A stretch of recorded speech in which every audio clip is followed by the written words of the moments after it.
हरे कृष्णा। सभी भक्तों का हार्दिक स्वागत है। श्रीमद् भागवतम का प्रथम स्कंद 16 अध्याय कर रहे हैं, जहाँ पर कली कली का कैसे प्रवेश होता है कलयुग का, और क्या क्या कलयुग के क्या क्या लक्षण हैं। हमने अब तक 2 श्लोकों में कई लक्षण के बारे में पढ़ा। ये डिस्कशन जो है, कलयुग के लक्षण के ऊपर जो डिस्कशन है, वो गाय और बैल के बीच में है। बैल धर्म का प्रतिनिधित्व कर रहा है और जो गाय है वो धरती, भूमि या पृथ्वी का प्रतिनिधित्व कर रही है। तो कई लक्षणों में हमने पढ़ा कि कुछ ऐसे ऐसे पढ़े कि कोई सगा संबंधी दूर चले जा रहा है, इसलिए पृथ्वी जो है, गाय जो है वो दुखी है। कोई रोग है, इसीलिए गाय दुखी है। ये बैल सब प्रश्न, धर्म सब प्रश्न पूछ रहा है पृथ्वी से कि तुम्हारे दुख का कारण क्या क्या है। तो ये जो जो जितने भी प्रश्न हैं, वास्तविक रूप में ये कलयुग के लक्षण है। ये प्रश्न के माध्यम से किया जा रहा है, परंतु ये संबोधित कर रहा है कि ये सब कलयुग के लक्षण हैं। जैसे बैल कहता है, मेरे 3 पैर टूट गए हैं, मैं केवल एक पैर पे खड़ा हूं। इसका मतलब है कि धर्म के 3 पैर टूट गए हैं। हम लोग अभी कलयुग में केवल एक ही पैर पर धर्म खड़ा है। इसके बारे में हम और आगे चर्चा करेंगे क्या क्या है। तो इस प्रकार से कई प्रश्न बैल करता है, या कई दूसरे भाषा में कहें तो कई कलयुग के लक्षण धर्म जो है पृथ्वी को बता रहा है कि क्या क्या होने वाला है कलयुग में। मांस भक्षक क्या इसलिए दुखी है कि मांस भक्षक शोषण करेंगे। जैसे पता चला है कि मांसाहार कितना हाई लेवल पे कलयुग में होगा, जो हम देख रहे हैं। यज्ञ होना बंद हो जाएंगे, ये भी हम देख रहे हैं। सूखा पड़ेगा। हम लोग देखते हैं कितनी जगहों पर सूखा पड़ता है, फसल नहीं होती है, वहां के लोग कितने पीड़ित होते हैं, कितने दुखी होते हैं। तो ये अब तक हमने इनके बारे में, ये सब कलयुग के लक्षण के बारे में पढ़ा। अभी हम आज आगे और भी क्या क्या प्रश्न बैल पूछते हैं, अर्थात क्या क्या लक्षण कलयुग के लक्षण बताते हैं धर्म पृथ्वी को, इसके बारे में हम पढ़ेंगे। तो श्लोक नंबर 21 का आज हम अध्ययन करेंगे। ओम अज्ञानतिमिरान्धस्य ज्ञानाञ्जनशलाकया चक्षुरुन्मीलितं येन तस्मै श्रीगुरुवे नमः। नमो विष्णुपादाय कृष्णप्रेष्ठाय भूतले श्रीमते भक्तिवेदांत स्वामिनिति नामिने। नमस्ते सरस्वती देवी गौरवाणी प्रचारिणे शेष शून्यादि पाश्चात्य। हे कृष्ण करुणा सिंधु दीन बंधु जगतपते गोपेश गोपिका कांत नमस्ते। तप्त कांचन गौरांगी राधे वृंदावनेश्वरी शिवानसुते देवी रामा। वंशाकल्पतरुभ्यश्च कृपा सिन्धुभ्यश्च च पतितानां पावनेभ्यो वैष्णवेभ्यो नमो नमः। जय श्री कृष्ण चैतन्य प्रभु नित्यानंद श्री अद्वैत गदाधर श्री हरे कृष्णा कृष्णा कृष्णा हरे हरे, हरे राम राम राम की जय। ओम नमो भगवते वासुदेवाय। ओम नमो भगवते वासुदेवाय। ओम नमो भगवते वासुदेवाय।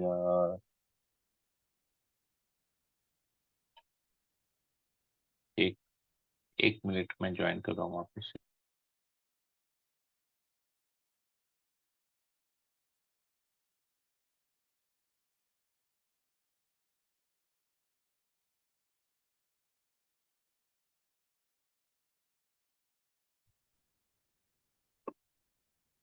श्रीमद् भागवतम प्रथम स्कंद अध्याय 16 श्लोक 21।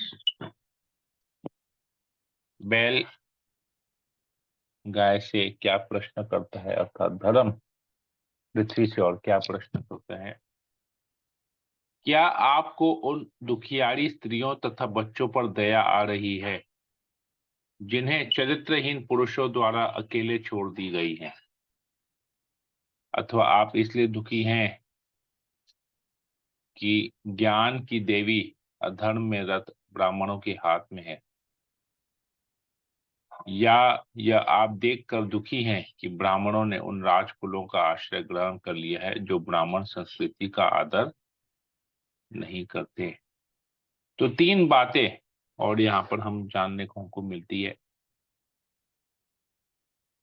चरित्रहीन पुरुषों द्वारा अकेले छोड़ दी गई है स्त्रियां तथा बच्चे, मतलब डिवोर्स।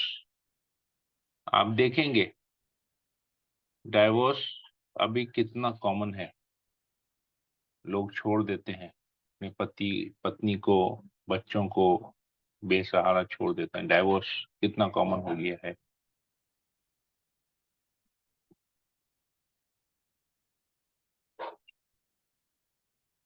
जो ज्ञान है, हम देखते हैं कि शास्त्रों का ज्ञान ब्राह्मणों के पास है, लेकिन वो ब्राह्मण स्वयं धर्म का पालन नहीं करते। जो शास्त्रों का ज्ञान है, जैसे हम उदाहरण के तौर पे ले सकते हैं, कई लोगों के कुल ब्राह्मण होते हैं जिनसे वो अपना सभी कार्य संपन्न करवाते हैं।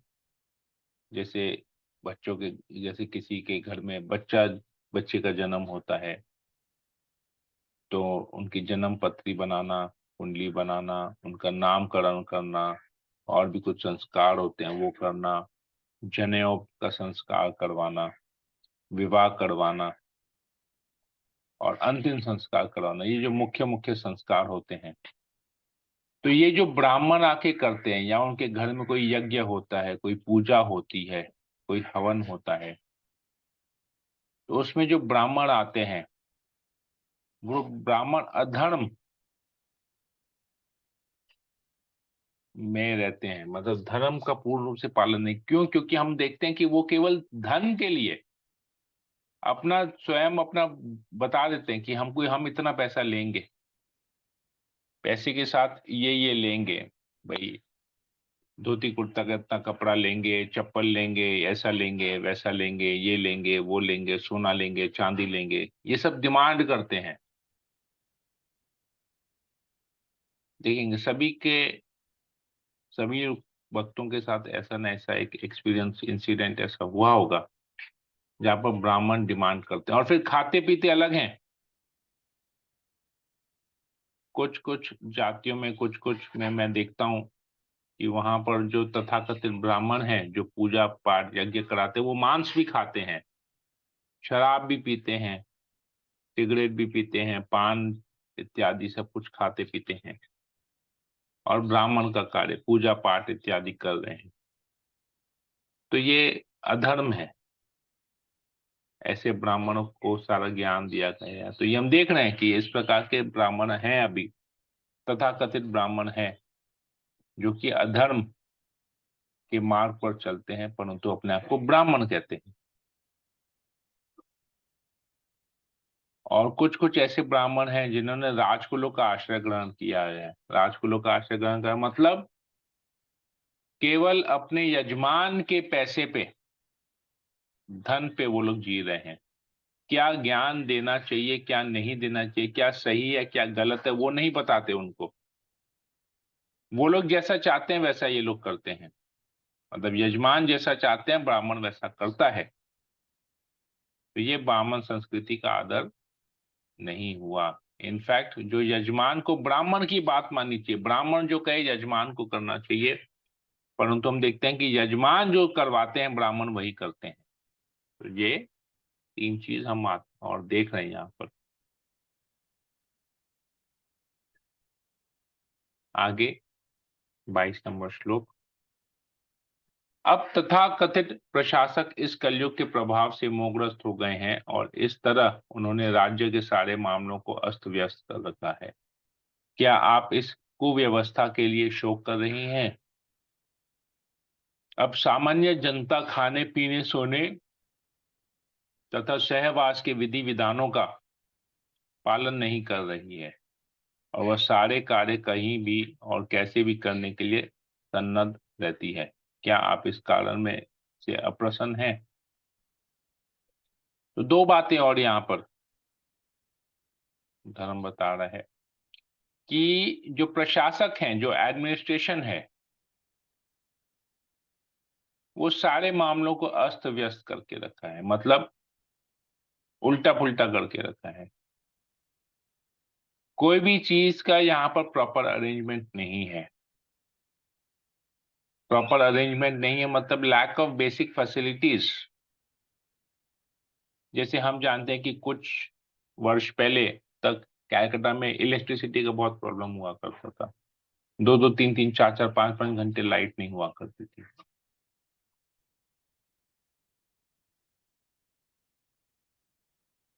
सारे शहर में हम देखते हैं गंदगी कितनी है। सफाई के लिए बहुत कुछ अरेंजमेंट किया गया है परंतु सफाई नहीं होती। यहाँ पर रास्ते कितने खराब हैं, जहां तहां देखे गड्ढे हैं। कुछ ना कुछ कार्य चल रहा है। कार्य चलता है कि आप हमारी सुविधा के लिए, सरकार कहती है कि जनता की सुविधा के लिए ये कार्य कर रहे हैं परंतु वो कार्य में जनता को कितना तकलीफ पहुंच रहा है वो नहीं देखते। को व्यवस्था जिसे कहते हैं, सब कुछ एकदम बेकार, मतलब किसी भी तरह की उल्टी व्यवस्था चल रही है। आराम देने की व्यवस्था नहीं चल रही है, फैसिलिटी प्रोवाइड की व्यवस्था नहीं चल रही है, उल्टा तकलीफ देने की व्यवस्था चल रही है। तो ये सब हम देखते हैं यहाँ पर। सामान्य जनता अभी खाने पीने में व्यस्त है, सोने में व्यस्त है, मतलब इंद्र तृप्ति में। हर कोई व्यक्ति अभी इंद्र तृप्ति में डूबा डूबा हुआ है। धर्म क्या है, क्या विधि विधान है, किसी को कुछ नहीं पता। जब जिसको जैसा समय आ रहा है वैसे खा पी रहा है, वैसा कर रहा है। जैसे हम देखते हैं लोग सुबह उठते हैं, भाई 11 बजे उठ रहे हैं सुबह, ना ब्रश किया ना क्या किया, फ्रिज से लेके कुछ खा लिए, नहाए वहाए कुछ नहीं, नींद से उठे बेड टी ले लिया, रात को 12 बजे 1 बजे 2 बजे तक घूम फिर रहे हैं। ब्रह्म मुहूर्त जो साधना करने के लिए सबसे सही मुहूर्त होता है, उस समय वो लोग रास्ते में घूम फिर रहे हैं, शराब पी रहे हैं, चाय पी रहे हैं। तो जब जिसको जो चाहिए वैसे वो कर रहा है, ये हम देखते हैं अभी। तो ये और दो बातें यहाँ पर चल रही है। अगला श्लोक 23 नंबर। हे माता पृथ्वी, पूर्ण पुरुषोत्तम भगवान हरि ने तुम्हारे भारी बोझ को उतारने के लिए ही श्री कृष्ण के रूप में स्वयं अवतार लिया। यहाँ के उनके सारे कार्य दिव्य हैं और वे मोक्ष पथ को पक्का करने वाले हैं। अब आप उनकी उपस्थिति से विहीन हो गई हैं। शायद अब आप उन्हीं कार्यों को सोच रही हैं और उनकी अनुपस्थिति में दुखी हो रही हैं। तो अब तक कृष्ण पृथ्वी पर थे, अपनी लीलाओं को संपन्न कर रहे थे। तो पृथ्वी बहुत खुश थी कि भगवान श्री कृष्ण के चरण उन पर पड़ रहे हैं। भगवान श्री कृष्ण अधर्मियों को, असुरों को पृथ्वी से उनका विनाश कर रहे थे। तो उससे असुरगण, पृथ्वी पर जो बोझ था असुरों का, वो बोझ कम हो गया था। पृथ्वी बहुत आनंद में थी। पृथ्वी भगवान श्री कृष्ण की लीलाओं का दर्शन कर रही थी। परंतु अब भगवान श्री कृष्ण चले गए, अपनी लीलाओं को समाप्त करके अपने धाम गोलोक धाम वापस चले गए। तो अब पृथ्वी को, पृथ्वी माता को ये सब देखने को नहीं मिल रहा, भगवान का संग करने नहीं मिल रहा, भगवान की सेवा करने के लिए अवसर नहीं मिल रहा, कि भगवान चले गए अपने धाम को वापस। तो क्या इसलिए पृथ्वी दुखी है? तो हम लोग भी दुखी हैं। हम लोग देखते हैं सारे लोग इस विश्व में दुखी हैं, क्योंकि वो लोग भगवान के रहित हैं। उन्हें पता ही नहीं है कि भगवान कौन है।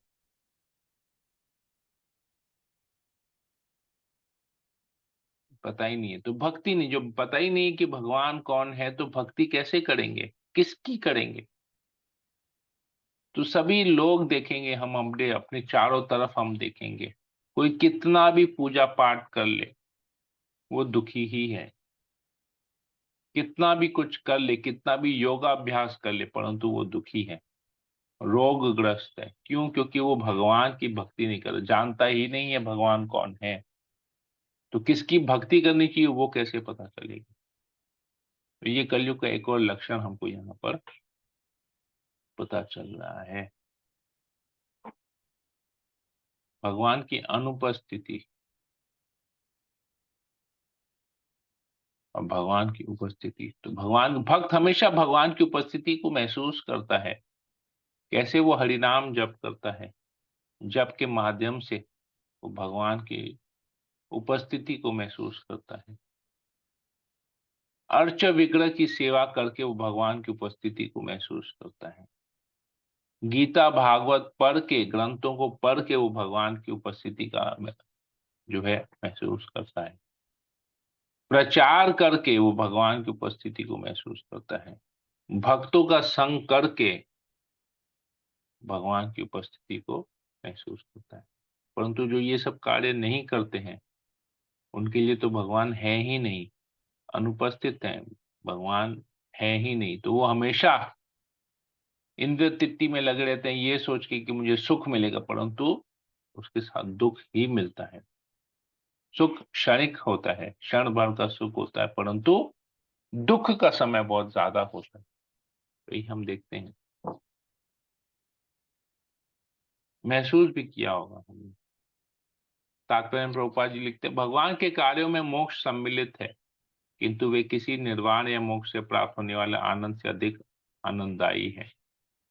तो मोक्ष का मतलब है यहाँ पर ब्रह्म में विलीन होना नहीं। मोक्ष का अर्थ है इस भौतिक जगत से, जन्म मृत्यु जरा व्याधि, जन्म मृत्यु बुढ़ापा बीमारी से छुटकारा पाके भगवान के धाम में भगवान का सानिध्य प्राप्त करना, वो ज्यादा आनंद दिया है, आनंददायी है। शील जीव गोस्वामी तथा विश्वनाथ चक्रवर्ती ठाकुर के मतानुसार यहाँ पर प्रयुक्त शब्द निर्वाण विलंब विलंबितानी का अर्थ है मोक्ष के महत्व को कम करने वाला। निर्वाण अर्थात मुक्ति प्राप्त करने के लिए मनुष्य को कठोर तपस्या करनी होती है, लेकिन भगवान इतने दयालु हैं कि वे पृथ्वी का भार कम करने के लिए अवतरित होते हैं। मनुष्य ऐसे कार्यों को केवल स्मरण करके निर्वाण से प्राप्त होने वाले सुख को लात मारकर भगवान का सानिध्य पाने और वहां उनकी आनंदमयी सेवा में लगे रहने के लिए उनके दिव्य धाम में पहुंच सकता है। तो भगवान आते हैं, लीलाएं करते हैं, हम जैसे बद्ध जीवों को आकर्षित करते हैं, जिस जिस आकर्षण के कारण हम भगवान की भक्ति करते हैं और भगवान के दिव्य धाम जा सकते हैं। तो इस धरती का बोझ भगवान इस प्रकार हम करते हैं। हे माता, आप सारे धन की खान हैं, कृपया मुझे अपने उन कष्टों का मूल कारण बताएं जिससे आप इस दुर्बल अवस्था को प्राप्त हुई हैं। मैं सोचता हूं कि अत्यंत बलवानों को भी जीतने वाले प्रबल काल ने देवताओं द्वारा वंदनीय आपके सारे सौभाग्य को छीन लिया है। तो कह रहे हैं कि आप अब मुझे बताइए, मैंने तो बहुत कुछ पूछा, अब आप मुझे बताइए कि एक्चुअली में क्या बात है। मुझे लगता है कि ये काल की वजह से आप पीड़ित हैं। काल ने ही आपके सारे सौभाग्य को छीन लिया है। ये सब प्रश्न, ये सब कलयुग के लक्षण धर्म जो है पृथ्वी से कर रहा है, माता पृथ्वी से कर रहा है। तात्पर्य में प्रभुपाद जी लिखते हैं, भगवान की कृपा से प्रत्येक ग्रह पूर्ण सुसज्जित रूप में सृजित होता है। अतएव यह पृथ्वी अपने निवासियों के पालन हेतु आवश्यक संपत्ति से पूर्ण रूप से सुसज्जित है। और इतना ही नहीं, अपितु जब भगवान इस धरा पर अवतरित होते हैं, तब सारी पृथ्वी सभी प्रकार के ऐश्वर्यों से इतनी समृद्ध हो जाती है कि स्वर्ग के निवासी भी बड़े प्यार से इसकी पूजा करते हैं। लेकिन भगवान की इच्छा से सारी पृथ्वी तुरंत बदल सकती है। वे अपनी मृदुल इच्छानुसार इसे बना बिगाड़ सकते हैं। अतएव किसी को यह नहीं सोचना चाहिए कि वह आत्मनिर्भर है या भगवान से स्वतंत्र है। तो भगवान जब यहाँ पर आते हैं तो पृथ्वी इतनी आनंद में होती है कि पृथ्वी सारे ऐश्वर्यों को प्रदान करती है, समृद्ध हो जाती है पृथ्वी। तो देवता भी इसकी पूजा करते हैं। परंतु जब भगवान अंतर्धान हो जाते हैं, अपनी लीलाओं को समाप्त करके चले जाते हैं, तो पृथ्वी दुख में आ जाती है, शोक करती है। और फिर लोग क्या करते हैं, अज्ञान में आकर, ज्ञान रहित होकर पृथ्वी का शोषण करते हैं। ये समझते हैं कि यहाँ पर जो भी हमारा ही है, हम जो चाहिए यहाँ पर कर सकते हैं, और वो भगवान से अपने आप को स्वतंत्र समझते हैं। एक छोटा सा उदाहरण देता हूँ प्रभुपाद की लीला से। प्रभुपाद जी एक बार मायापुर, ये शायद मैंने पहले भी कहा था, फिर भी बता देता हूँ। प्रभुपाद जी एक बार मायापुर में बैठे थे, तो एक बहुत बड़े उद्योगपति, बिजनेसमैन, प्रभुपाद जी मायापुर गए। प्रभुपाद जी के संग प्राप्त किया उन्होंने। प्रभुपाद जी से वो मिलने भी गए वहां पर मायापुर में।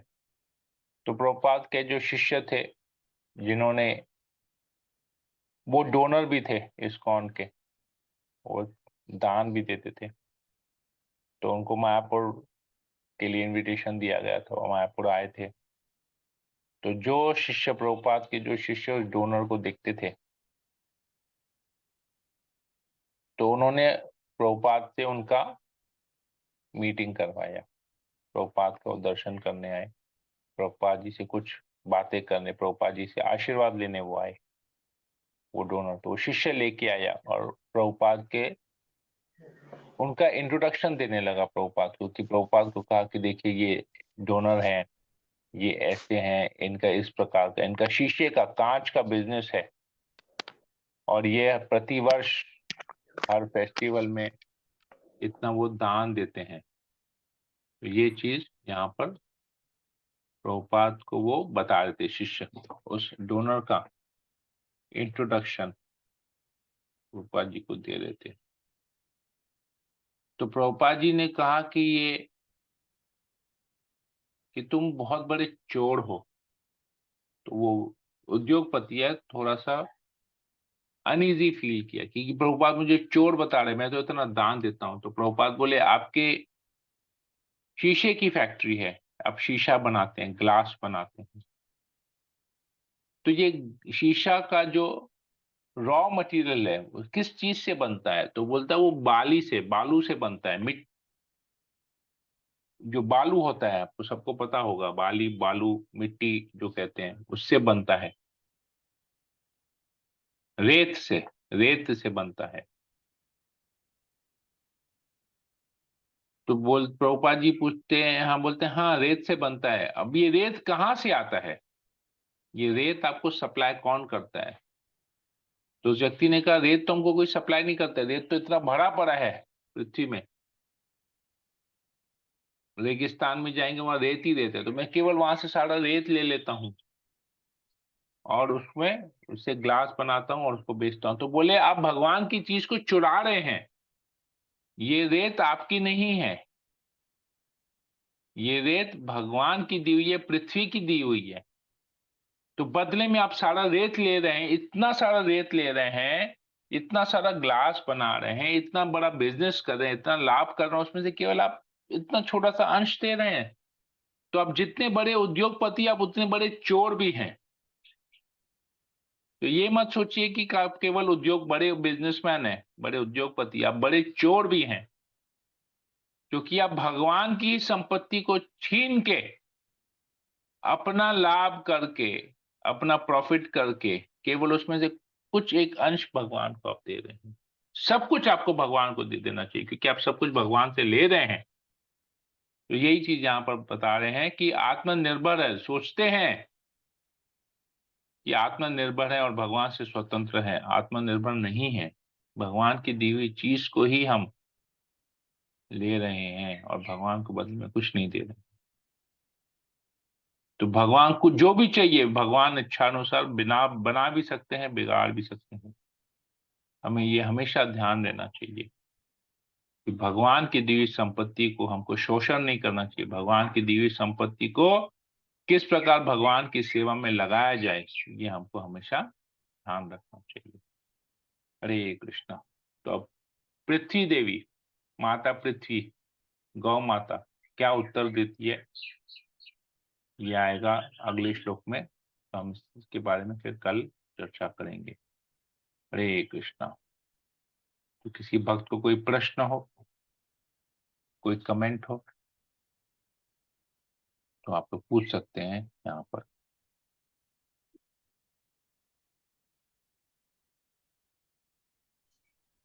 क्लियर है प्रभु।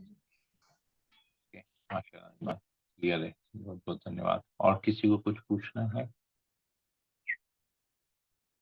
नहीं प्रभु जी, क्लियर है। ओके। हाँ, ईशानी माता जी भी सब कुछ क्लियर है। और किसी को जिसको क्लियर नहीं है या कुछ पूछना है? हरे कृष्णा प्रभु जी। हरे कृष्ण माता जी। यस माता जी। प्रभु जी, आप इतने अच्छे एग्जाम्पल्स देते हैं ना कि मतलब कुछ सोचना ही नहीं पड़ता, वो इंस्टेंट दिमाग में घुस जाता है। और जब हम किसी को एक्सप्लेन करते हैं तो हाँ। हमको तो ऐसा एग्जाम्पल कभी नहीं आता है। ओके। मतलब आप इतने अच्छे से एक्सप्लेन करते हैं, अगर मैं किसी को यही चीज एक्सप्लेन करती हूँ, अपने बच्चों को बताती हूँ आज मैंने क्या सीखा, हाँ। तो अगर मैं अपने से कोई एग्जाम्पल देना चाहूँ तो मुझे तो कुछ पता ही नहीं है। आप इतना अच्छा एग्जाम्पल देते हैं। ओके, ये भगवान की प्रेरणा है कि भगवान स्वयं, एक्चुअली ये मेरा दिया हुआ एग्जाम्पल नहीं है। ये एग्जाम्पल कभी ना कभी किसी न किसी हमारे इस परंपरा ने, किसी ने ये इसको यूज किया होगा। तो ये बहुत सारे एग्जाम्पल्स है जो मैंने भी कभी नहीं सुना। ये अचानक मतलब कथा के समय मेरे मुख से निकल जाता है। कैसे आता है ये मेरे हृदय में या मेरे दिमाग में या मेरी चेतना में या मेरी वाणी में, ये कैसे आता है मुझे पता नहीं है।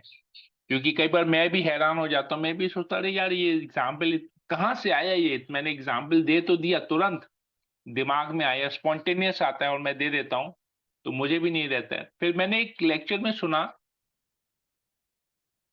कि एक्चुअली जब कोई व्यक्ति भगवान की कथा करता है, जैसे हम लोग मंगलाचरण हमेशा करते हैं, तो मंगलाचरण क्या है? ओम अज्ञान तिमिरांधस्य, हम लोग अज्ञान के अंधकार में हैं, डूबे हुए हैं। ज्ञानांजना शलाकया चक्षुर उन्मिलितन येन तस्मै श्री को। तो ये जो ज्ञान का जो चक्षु है, ये जो चक्षु है, हम लोग तो अंधकार में, हम लोग अंधे हैं, हमें कुछ ज्ञान नहीं है।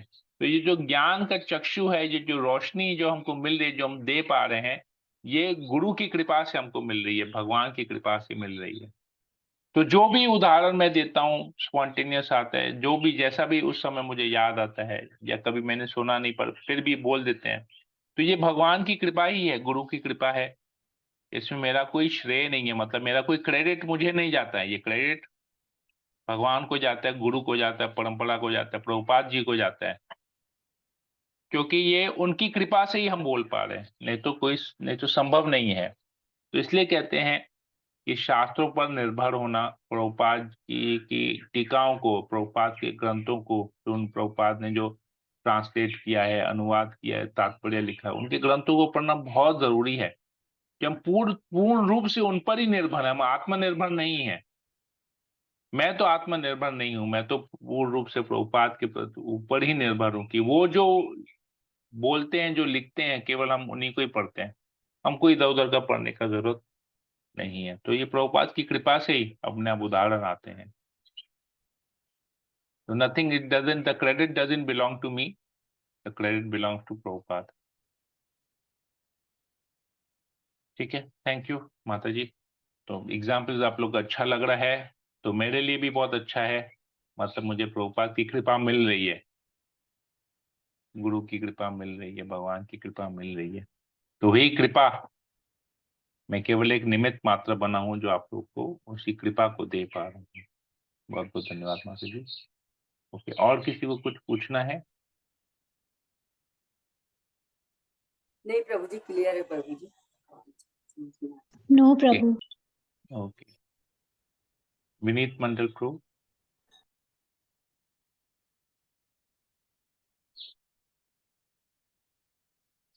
ओके, तो अगर सबको क्लियर है तो इसको थोड़ा सा और पक्का हम लोग कर लेते हैं। जो कलयुग के लक्षण है, जो हमने कुछ इन श्लोकों में पढ़ा, 19 नंबर, 20 नंबर, 21, 22, 23, 24 में जो पढ़ा, मैं चाहता हूं आप सभी लोग इसका एक नोट बना लें, चाहे वो फोन में टाइप कर लें नोटपैड में जाके, या एक पेन पेपर लेके कागज में पूरा उतार लें। तो कलयुग के क्या क्या लक्षण हमने यहाँ पर पढ़े, केवल पॉइंट वाइज लिख लें। जैसे रोगग्रस्त, सभी कोई रोगग्रस्त है, जैसे पहले पहले में ही हमने पढ़ा कि आपको कोई रोग सता रहा है क्या, बैल गाय से पूछता है आपको कोई रोग सता रहा है क्या, तो वो एक क्वेश्चन फॉर्म में नहीं, वो एक स्टेटमेंट फॉर्म में होना चाहिए कि यहाँ पर हर एक व्यक्ति किसी ना किसी रोग से पीड़ित है, एक पॉइंट लग दिए। क्या मेरे 3 पैर, मेरे 4 पैर में से मेरे 3 पैर नष्ट हो गए, मैं एक पैर पे खड़ा हूं, तो ये नोट हो गया, ये प्रश्न हुआ। लेकिन नोट में लिखेंगे कि धर्म के 4 पैर में से 3 पैर टूट गए हैं, केवल एक पैर पे धर्म खड़ा है, तो ये नोट हो गया, पॉइंट हो गया। तो इस प्रकार आपको चाहता हूं कि आप लोग सभी लोग इन कलयुग के लक्षणों को लिख दें, क्योंकि लिख देंगे ना पॉइंट वाइज, तो आपको पता रहेगा कि कलयुग में क्या क्या प्रॉब्लम्स हैं और हमको क्या करना है इन प्रॉब्लम्स। क्योंकि अभी गाय सोल्यूशन बताएगी, पृथ्वी देवी सोल्यूशन बताएगी, तो इसके बारे में हम फिर, तो सारे प्रॉब्लम्स पहले आ गए, प्रॉब्लम्स का क्या सोल्यूशन है उसके बाद, क्योंकि प्रॉब्लम्स एग्जैक्टली पता होंगे ना क्या क्या कलयुग के प्रॉब्लम्स हैं, तो हमको सोल्यूशन भी, उसका जो निदान है, वो निदान भी हम सही सटीक तरह से समझ पाएंगे। फिर उसको, हर एक प्रॉब्लम का एक क्या निदान है उसको हम समझ पाएंगे, और हम फिर भक्ति में जल्दी हम आगे बढ़ पाएंगे। तो हम भक्ति में क्या कार्य कर रहे हैं, उस कार्य के ऊपर हमको और श्रद्धा हो बढ़ जाएगी। या भक्ति का कोई ऐसा कार्य निधान हम नहीं कर रहे हैं, तो वो निधान हम सीख जाएंगे और उसको फिर हम निधान, उसका निधान करेंगे। ठीक है, मेरे ख्याल से ये ठीक है। आप सभी का क्या ओपिनियन है इस मामले में, करना अच्छा चाहिए कि नहीं प्रभु जी, करना चाहिए? दर्शन भी हो जाएगा। यस प्रभु। हाँ प्रभु, करना चाहिए। करना चाहिए, तो आप लोग सब लोग कीजिएगा, मैं उम्मीद करता हूँ आप लोग सब लोग ये कीजिएगा, सब प्रॉब्लम लिखिएगा, फिर हम लोग एक एक करके फिर उसको हम, ये आज आप सब लोग बना दिएगा प्रॉब्लम्स, कलयुग के क्या क्या लक्षण है, क्योंकि कल से लेके हम फिर चर्चा करेंगे, तो फिर क्या आपको रहेगा सामने, उसको रखेंगे ना कि कलयुग के ये लक्षण है, तो उसका सोल्यूशन आपको जब हम लोग कथा करेंगे आगे और पढ़ेंगे, तो आपको एग्जैक्ट पता चल जाएगा कि क्या सोल्यूशन है, हम इसमें से क्या कर रहे हैं और हमको क्या करना चाहिए। तो प्रैक्टिकल हो जाएगा ये बहुत, जीविका कैसे जीनी है कलयुग में, कैसे हमको जीना। तो भागवतम बहुत प्रैक्टिकल है, जैसे हमने कहा। लोगों को लगता है कि कोई मिथ है, मन गढ़ंत है, या कोई चलो कथा के माध्यम से केवल सुन लेना चाहिए, अच्छा लगता है, परंतु ये बहुत प्रैक्टिकल है, हमको जीवन कैसे जीना है इसके बारे में भागवतम हमको बताता है। तो ठीक है, सबके लिए अंजू मित्तल माता जी, आशा रानी माता जी, ईशानी इंद्रा माता जी, जी कोमल, प्रभु जी, जी प्रभु जी। मीना गुप्ता, नेहा शर्मा माता जी, विनीत मंडल प्रभु, अखिलेश प्रभु, सुमन चौरेती माता जी, सबके लिए ठीक है ये? जी प्रभु। जी प्रभु। किसी को किसी प्रकार का कोई दिक्कत नहीं होगा ये करने में? अगर किसी को नहीं प्रभु। दिक्कत है तो वो अवॉइड कर सकते हैं, कोई कंपल्शन नहीं है, ये आप लोगों के लिए ही है। तो आप लोगों के माध्यम से मैं भी कुछ सीखूंगा, मैं भी कुछ बना लेता हूँ इसमें नोट्स, तो देख लेते हैं कैसा होता है। ठीक है, सबके लिए ठीक है ये, जी प्रभु। सुविधाजनक है?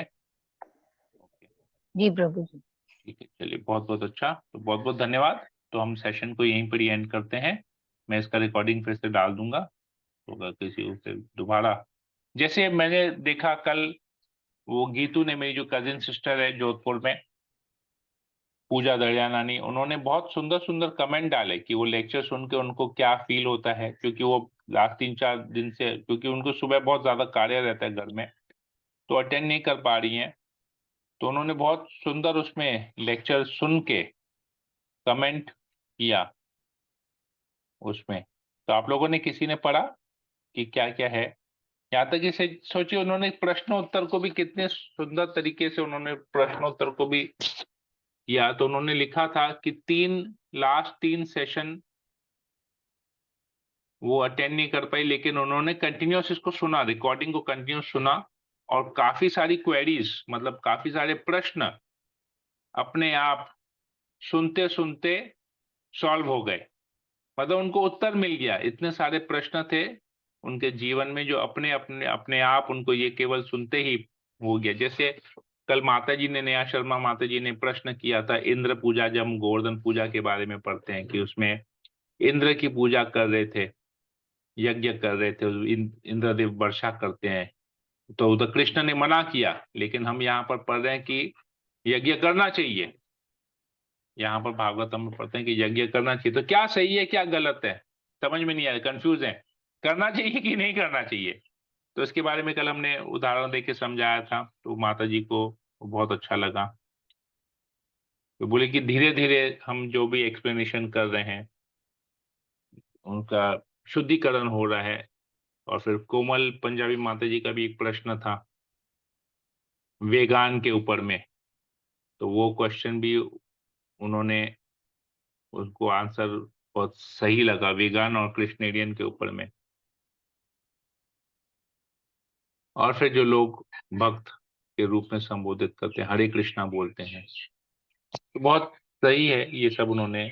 मुझे पता नहीं आप लोगों ने कितने में, किन लोगों ने, किन भक्तों ने कैसे क्या एक्सपीरियंस किया, कौन कौन रिकॉर्डिंग दोबारा सुनता है इसको अपने को और पर्टिकुलर क्लियर करने के लिए अपने अंडरस्टैंडिंग को। और जो भी है, जैसा भी है, ठीक है, बहुत अच्छा है। तो इससे पता चलता है, मुझे भी प्रेरणा मिलती है कि लोग एक्चुअली ध्यानपूर्वक सुन रहे हैं। तो मुझे भी और अच्छी तरह से इसको श्रवण करके और अच्छी तरह से पढ़ के मुझे और अच्छी तरह से समझाना चाहिए। ठीक है? हरे कृष्णा। तो मैं सेशन को एंड करता हूँ। हरे कृष्णा कृष्ण कृष्ण हरे हरे, हरे राम राम हरे राम राम राम राम हरे हरे। राम हरे वंशा हरे कल्पतरुभ्यश्च कल्पते कृपा सिन्धुभ्यश्च पतितानां पावनेभ्यो वैष्णवेभ्यो नमो नमः। श्वेत भक्तवृंद की जय। जगत गुरु प्रभुपाद की जय। की जय। ग्रंथ का श्रीमद् भागवत जय। हरे कृष्णा। हरे कृष्ण प्रभु जी, दंडवत प्रणाम।